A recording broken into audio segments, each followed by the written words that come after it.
Jumpa dengan saya, perkenalkan, nama saya Anwar Ibrahim dari Pendidikan Teknik Mesin Universitas 11 Maret, Angkatan 2019. Nah, sebenarnya dalam video ini saya akan membahas apa sih? Oke, saya terangkan terlebih dahulu, bagi calon guru-guru SMK, kedepannya akan belajar nih tentang materi ini. Model-model apa saja yang akan digunakan dalam pendidikan kejuruan. Pendidikan kejuruan tentunya mempunyai berbagai model. Nah, yang di Indonesia ini tentunya ada yang mayoritas menggunakan model tersebut. Nah, sebenarnya model-modelnya apa aja sih? Oke, silakan teman-teman bisa menyimak video yang akan saya sampaikan nanti. Semoga nanti dapat bermanfaat dan dapat dipahami oleh teman-teman. Silakan menyimak. Selamat. Marilah kita masuk ke materi inti, yaitu model pembelajaran pendidikan kejuruan. Nah, model pembelajaran pendidikan kejuruan itu ada 6. Yang pertama yaitu adalah model pasar. Yang kedua yaitu adalah model sekolah. Yang ketiga ada model sistem ganda. Yang keempat ada model pendidikan kooperatif. Yang kelima informal vocational education, dan yang terakhir school based enterprise. Nah, dari keenam model-model tersebut, mari kita bahas satu persatu. Model yang pertama yaitu model pasar. Sebenarnya apa sih model pasar itu? Model pasar merupakan sistem pendidikan yang merupakan tanggung jawab industri dan dijalankan sepenuhnya oleh industri. Itu ya intinya. Pada model ini pemerintah tidak terlibat dalam proses kualifikasi kejuruan. Model ini sering disebut juga model liberal. Dan kemudian yang kedua ada model sekolah. Nah, model sekolah ini yaitu model pendidikan di mana pemerintah berperan secara langsung.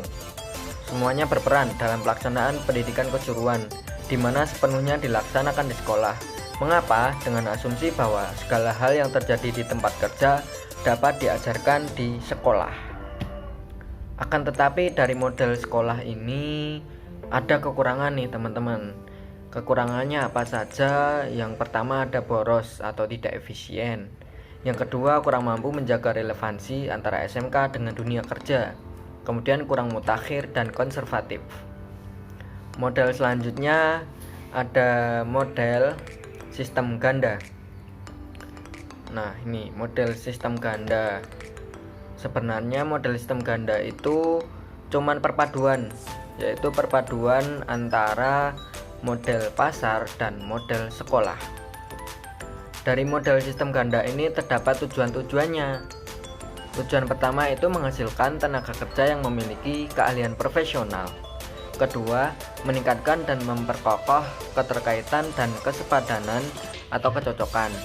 Yang sering dijelaskan yaitu link and match antara lembaga pendidikan dan pelatihan kejuruan dengan dunia kerja. Yang ketiga, meningkatkan efisiensi penyelenggaraan pendidikan dan pelatihan tenaga kerja. Yang keempat, memberikan pengakuan dan penghargaan terhadap pengalaman kerja. Nah, itu tadi penjelasan dari model sistem ganda. Lanjut ke model selanjutnya yaitu model pendidikan kooperatif. Nah, dari pendidikan kooperatif ini yaitu model yang menyerahkan sepenuhnya kegiatan pelatihan kepada industri dan masyarakat tanpa dukungan sekolah.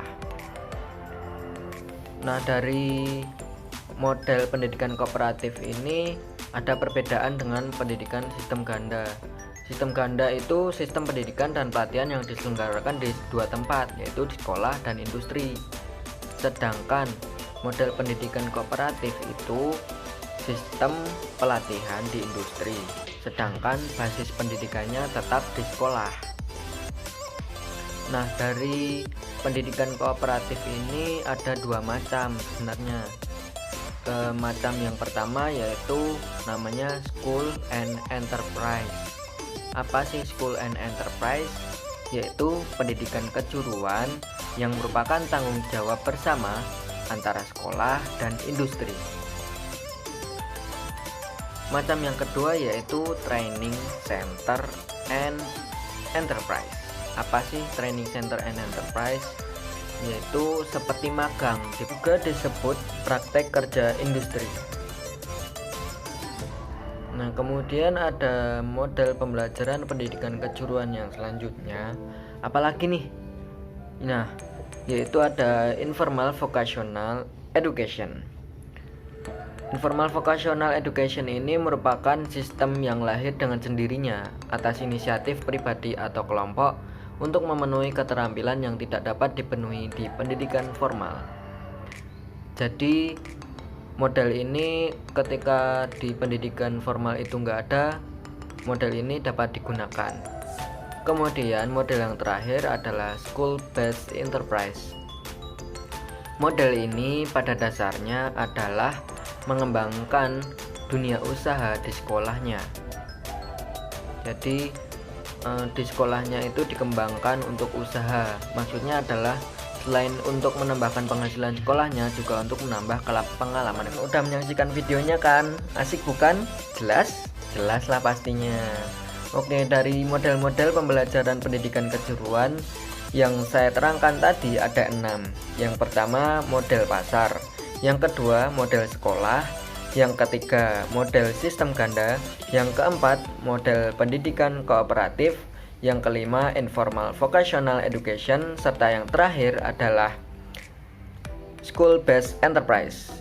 Dari keenam tersebut pastinya digunakan di seluruh negara ini, di seluruh negara di dunia ini.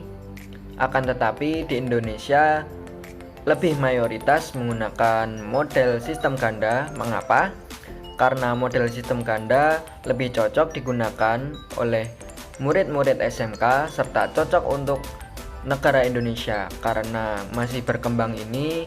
Oleh karena itu Indonesia belum mampu untuk menciptakan vocational education yang mahal, sehingga lebih cocok Indonesia menggunakan model sistem ganda yang itu merupakan tengah-tengah, tidak murah juga tidak mahal. Tentunya cocok untuk murid-murid SMK serta keadaan di Indonesia ini yang masih berkembang. Oke, terima kasih teman-teman sudah menyaksikan video yang saya buat. Semoga bermanfaat dan semoga dapat memahami. Sekian dari saya, Anwar Ibrahim. Mohon pamit undur diri.